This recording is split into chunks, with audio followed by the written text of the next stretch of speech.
Welcome to Decoding Korean. I'm your host, Mark. Today's episode is about a chilling, beautiful, and often misunderstood part of Korean culture. The Korean afterlife worldview, as seen through the lens of Kpop demon hunters. If you've seen the film, you know what I'm talking about.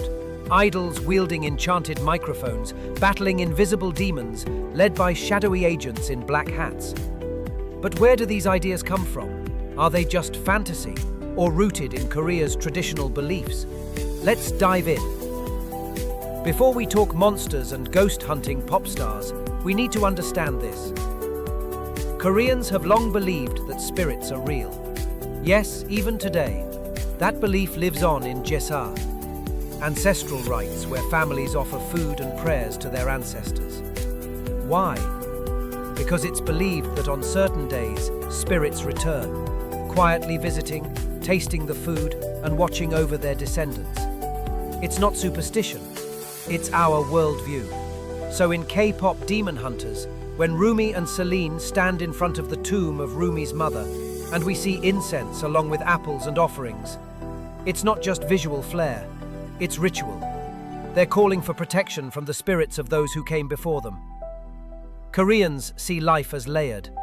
There is jeoseung, this world, the world of the living. And then there's jeoseung, the other side, that world of the dead. But in between those two lies something else, a shadow space, a kind of spiritual limbo called kuchon, 9 skies.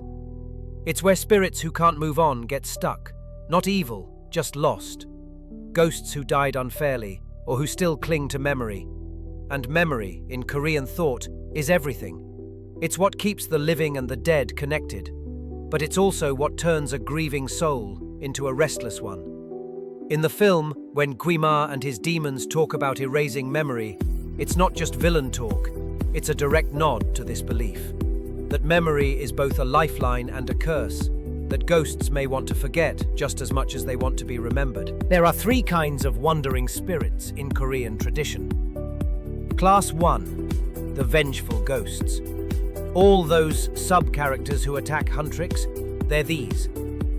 These are the Won-gwi, the ones who died with unresolved pain. The virgin ghost, the bachelor ghost, the drowned, the diseased. You catch glimpses of them in the film, especially at Guima's gathering. There's even a water ghost among his entourage, drifting behind the others, her eyes vacant. These ghosts aren't cartoon villains. They're tragic. They wander not because they want to haunt, but because they can't let go. Then there are the mischief makers, Dokkaebi. Think of them like mid-bosses. You see 2 of them right at the start, on the plane. They're not ghosts. They're spirits born from objects, a mask, a microphone, a broken instrument. They love jokes, tricks, illusions. Sometimes they bless people with wealth, other times they just cause chaos.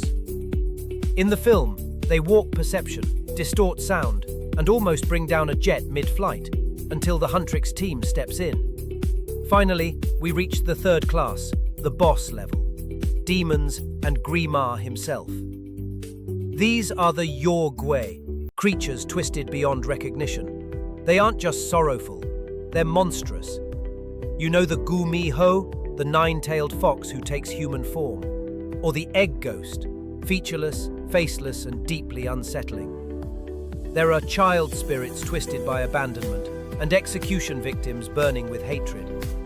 And in the film, you feel them, lurking behind every performance, every scream, every false memory. Now, who guides the dead between these realms? That would be the jeoseung-saja, the afterlife messengers. In Korean, Saja also means lion, and the film plays on that double meaning as a pun, turning them into literal lion-themed figures with symbolic weight. In black robes, wide-brimmed hats, and expressionless faces, they appear at the moment of death. Not as villains, not as saviors, just as escorts.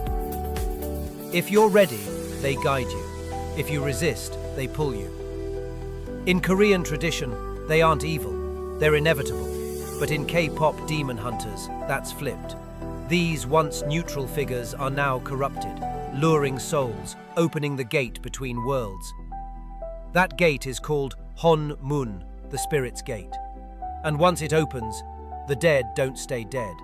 Ak Leong, the evil spirits, escape. They flood into Guchon, and from there begin to affect our world. That's the battle at the heart of the film. Not just idols against demons, but memory versus oblivion. And then there's the crow and the tiger. The three-eyed crow isn't random. It echoes an ancient Korean solar symbol, one that sees all, remembers all, and judges none. It doesn't speak, it just watches. The blue tiger? That's folklore too, based on folk paintings where tigers are made to look goofy, almost pitiful. But that's not because they're weak. It's a way of humbling power, of showing that strength without wisdom is just noise. In the film, the tiger is awkward, silly, endearing. But when it counts, it stands its ground. So, when you watch K-pop Demon Hunters, you're not just watching a fantasy. You're seeing something ancient, reborn. A worldview where grief has form, memory has weight, and music can protect the soul. This has been a brief journey into the Korean afterlife worldview. Want to know more? Leave your questions in the comments. I'm Mark, and this is Decoding Korean. Until next time, don't forget to remember,